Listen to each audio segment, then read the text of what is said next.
پڑھنے کی عادت ہو، کتابیں پڑھنے کی عادت ہو، سوچنے کی عادت ہو،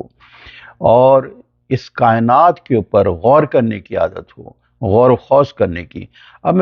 میں چلتا ہوں سب سے پہلے ساکریٹس کے اوپر، کہ سقراط جو ہیں 399 بی سی میں ان کو زہر دیا گیا تھا، اور اس کی وجہ یہی تھی کہ انہوں نے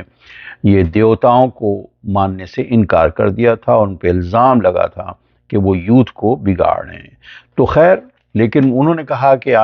لاسٹ ورڈ یہی تھے کہ تم اپنے ڈسپلز کو یہی کہتے ہیں کہ تم کیوں رو رہے ہو، ہم تو ایک بیٹر ورلڈ کی طرف جا رہے ہیں، اور انہوں نے جلا وطنی کو قبول نہیں کیا۔ تو یہ کیریکٹرز تھے، اور سقراط جگہ جگہ جایا کرتے تھے، اور ایک ایک لفظ عام آدمی سے ان کی ریٹن میں تو کوئی چیز نہیں، وہ پلیٹو ہی نے اس کو ریٹن میں لے کے آئے ہیں۔ تو آپ یہ دیکھیں کہ جگہ جگہ وہ کسی دکان پہ جاتے تھے، کسی شاپ کیپر کے پاس جاتے تھے، اور وہ الفاظ کا معنی ہر ایک سے پوچھتے تھے، کیونکہ سارا سحر، سارا جادو ان الفاظ کے اندر ہے۔ لینگویج کس طرح، شجاعت کیا ہوتی ہے، بزدلی کیا ہوتی ہے، کنجوسی کیا ہوتی ہے، اس الفاظ کے اندر سب کچھ چھپا ہے۔ آج آپ دیکھیے کہ آپ سیاسی بنیادوں پہ دنیا میں بھی ایک لفظ کو تبدیل کر کے سارے مائنڈ میپنگ ہوتی ہے۔ اسی سے آپ کسی کو، جس کو چاہیں آپ دہشت گرد کہہ دیں، جس کو چاہیں، تو اس کے پیچھے پوری شخصیت بن جاتی ہے، تاکہ ہر فرد جو ہے اپنی استعداد اور قابلیت کے حساب سے سوچتا ہے اور فکر کرتا ہے، اور کائنات اور اپنی ذات کے اوپر سب سے اہم چیز ہے جو قرآن میں بھی کہا گیا، انفس آفاق، اپنے نفس کو، اپنے اوپر اگر ہم سوچتے ہیں کہ اللہ تعالیٰ نے ہمیں کس طرح پیدا کیا، اور ہماری ابتدا کیسے ہوئی، اور انتہا کیا ہوگی، اور اسی طرح کائنات کے اوپر یونیورس کیسے بنی، اس کے پیچھے ڈیزائنر کون ہے، تو ان چیزوں میں جب غور خوض انسان اپنے بنیاد پہ کرتا ہے، تو تو وہ ایک طریقے کے کائنات کی کوئی بھی چیز اس کے تخیل سے باہر نہیں ہو سکتی، اور وہ ایک قسم کا سقراط ہی بن جاتا ہے۔ اسی موقع پہ میں یہ بتانا چاہتا ہوں کہ ایک شعر ہے اسد اللہ خان غالب کا، کہتے ہیں غالب کہ ہستی کے سراب میں مت آ جائیو اسد۔ ہستی کے یعنی دنیا کی جو یہ زندگی کی رواں روی جو چل رہی ہے، اور اس کے پیچھے جو ہم بھاگ رہے ہیں، ہستی کے سراب میں مت آ جائیو اسد، عالم تمام حلقے دام خیال ہے۔ تو یہ سارا عالم جو ہے وہ اصل تھاٹس ہیں، اور آج دیکھیں غالب نے جو بات اس وقت کہی تھی، تو وہی بات آ کے آئنسٹائن کہتے ہیں کہ the most powerful thing is imagination۔ Imagination جو ہے وہ تھنکنگ کے اگلے سٹیج پہ امیجنیشن جاتی ہے، تو آپ ڈریم کرتے ہیں، آپ امیجن کرتے ہیں، تب وہ حاصل کرتے ہیں۔ تو وہ یہی بات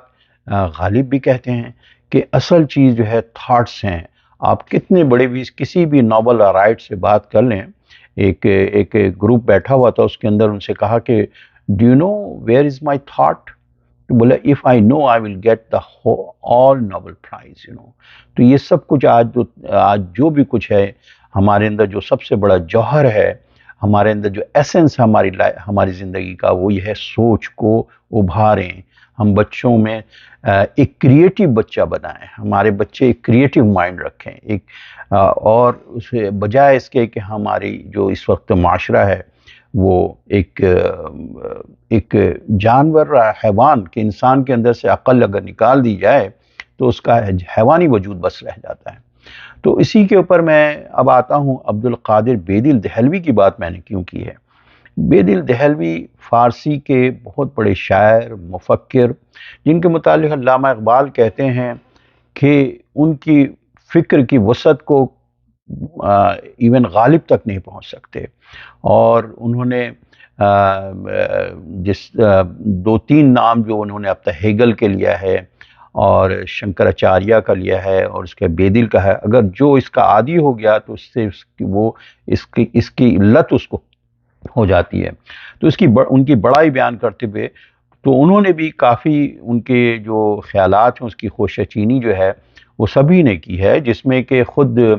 اسد اللہ خان غالب کہتے ہیں کہ طرز بے دل میں ریختہ کہنا، طرز بے دل میں ریختہ کہنا اسد اللہ خان قیامت ہے. تو وہ بھی اس کے اتنے زیادہ. اب سوال، اب میں تھوڑا سا آپ کو ایک دو شعر پڑھ دیتا ہوں. ایک تو جو بڑا کامن شعر ہے، غالب کا بڑا زبردست ہے، جو انہوں نے انسانی فطرت کی غمازی اس کے اندر کی ہے کہ ہزاروں خواہشیں ایسی کہ ہر خواہش پہ دم نکلے، بہت نکلے میرے ارماں لیکن پھر بھی کم نکلے. یہ تو غالب کا جو شعر ہے، یہ انسانی فطرت کی غمازی کرتا ہے کہ انسان کے خواہشات، انسان کے ڈیزائر وہ کبھی کم نہیں ہوتے ہیں. لیکن آپ دیکھیں کہ یہیں پہ دوسرا ایک شعر ہے ہمارے عبدالقادر بیدل دہلوی کا، جو دراصل پیدا تو پٹنہ میں ہوئے تھے، بہار میں ہوئے تھے، لیکن 35 سال وہ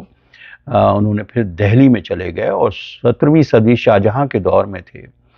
اور انہوں اس وقت مسد فکر اور کی وسعت میں ان کا مقابلہ نہیں ہے کہیں بھی. تو وہ کیا کہتے ہیں کہ مسائل تو ہیں سارے، خواہشیں بھی ہیں، ڈیزائر بھی ہیں، لیکن اس کا حل کیا ہے؟ اس کا حل وہ اپنے شعر میں بیدل دہلوی بتاتے ہیں: ترک آرزو کردم رنج ہستی آسان شد. ترک آرزو کردم رنج ہستی آسان شد،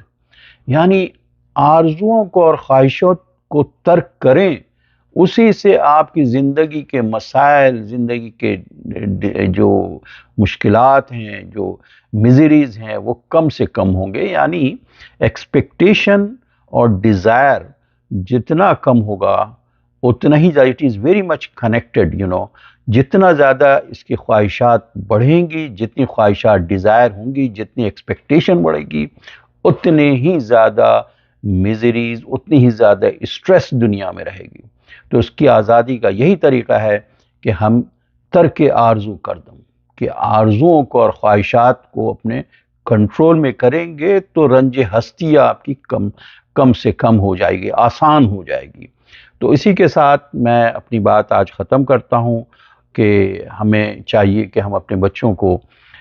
زیادہ سے زیادہ سوچنے اور اس کائنات کے اوپر، اپنی تخلیق کے اوپر کہ why the universe is created, ان سب چیزوں پہ ہم لے کے آئیں. ورنہ یہ بچے بھی آج روبوٹ بن چکے ہیں اور ہمارے ہاں انٹلیکچوئلز کا ایک قحط پڑ گیا ہے، دانشوروں کا.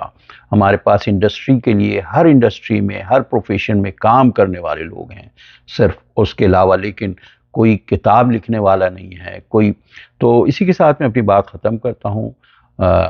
امید ہے آپ کو پسند آیا ہو. میرا چینل سبسکرائب کرنا بھولے نہیں. شکریہ بہت بہت.